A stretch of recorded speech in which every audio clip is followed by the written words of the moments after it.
A ver, en el centro de la carrera por la inteligencia artificial, la competencia no es solo de algoritmos, sino de unas piezas de hardware que son increíblemente complejas. Y justo ahí, en esa arena, hay dos titanes enfrentándose. NVIDIA, de Estados Unidos, y Huawei, de China. Es una batalla que de verdad podría definir el futuro tecnológico de nuestra era. Y bueno, aquí va la pregunta del millón, la que está en la cabeza de todos. ¿Será que Huawei, a pesar de todas las restricciones, le está pisando los talones a NVIDIA?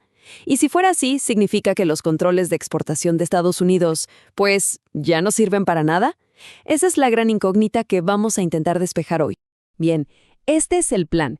Primero, un vistazo a la carrera en sí. Luego, vamos a analizar la brecha de rendimiento real, el famoso mito de cantidad contra calidad. Veremos el impacto que de verdad tienen los controles y, al final, qué significa todo esto en términos de estrategia. Últimamente hay una idea que ha ganado muchísima fuerza, la de que Huawei se está convirtiendo en un rival de peso para NVIDIA, tanto que algunos ya se preguntan si los controles de exportación todavía tienen sentido. Pero a ver, ¿qué tan cierta es esa idea? Para entender bien la estrategia de Estados Unidos hay que tener algo clarísimo. China puede que compita en cantidad de datos o en talento humano, pero la ventaja crítica, el verdadero cuello de botella, siempre ha sido el hardware, o sea, la capacidad de producir los chips más avanzados del planeta. Y es justo por eso que, desde 2022, el objetivo de estos controles ha sido súper específico, mantener una ventaja decisiva, limitando que China tenga acceso a esa potencia de cálculo masiva que se necesita para entrenar los modelos de inteligencia artificial más avanzados.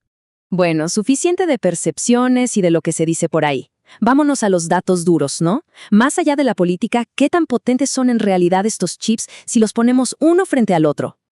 Y para medir esa potencia, necesitamos una métrica clave, el TPP, o rendimiento total de procesamiento. Pensemos que es como los caballos de fuerza de un motor. Nos dice cuántos cálculos puede hacer un chip por segundo. Es la medida de su velocidad bruta, y es absolutamente crucial para entrenar una IA. Y es aquí donde la historia se pone, bueno, súper clara visualmente.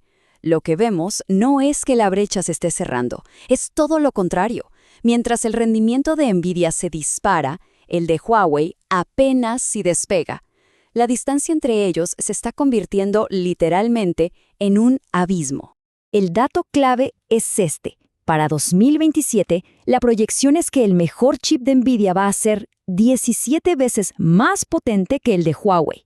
No es una pequeña diferencia, es que están jugando en ligas completamente distintas.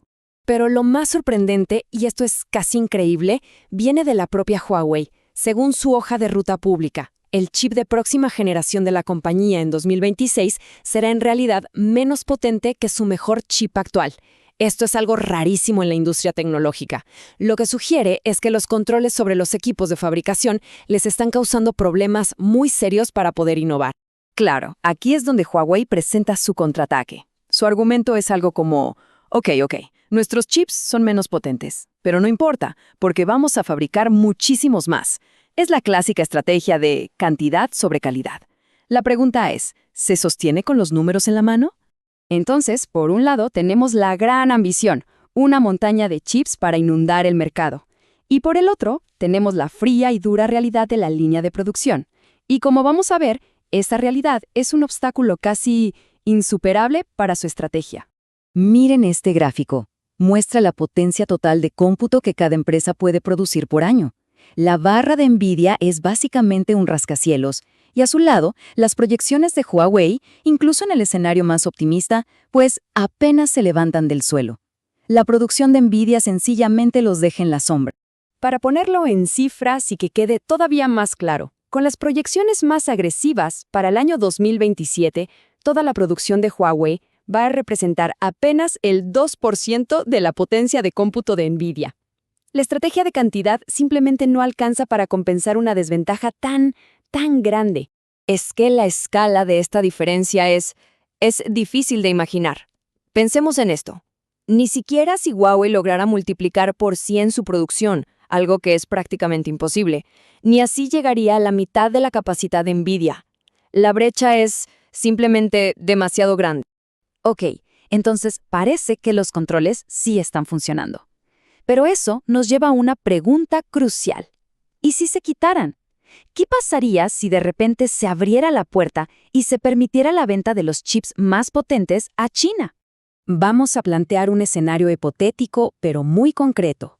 Imaginemos que Estados Unidos dice sí y aprueba la exportación de 3 millones de sus chips más potentes, los H200, a China. ¿Qué efecto tendría eso? La respuesta en este gráfico es brutal. A la izquierda vemos lo que China puede producir por sí misma, y a la derecha lo que tendría con esa inyección de chips importados. No es un pequeño aumento, es una transformación radical de su capacidad de cómputo. Las consecuencias estratégicas de algo así serían gigantescas. Sería en esencia regalarle a China un atajo de 2 o 3 años en su propio desarrollo. Les permitiría no solo mejorar sus modelos de IA, sino construir la infraestructura de centros de datos a nivel global que hoy por hoy está fuera de su alcance. Y aquí es donde todas las piezas del rompecabezas, empiezan a encajar. El rendimiento de los chips, la capacidad de producción y el impacto de las políticas. ¿Cuál es la realidad estratégica que nos dibuja todo esto? Hay una frase del análisis que lo resume todo, pero a la perfección. Huawei no es una amenaza que justifique flexibilizar los controles, es la evidencia de que funcionan. En otras palabras, que Huawei la esté pasando mal no es una señal de que la estrategia falló, sino la prueba más clara de que está funcionando. Entonces, si resumimos todo, los datos nos dejan 3 conclusiones súper claras.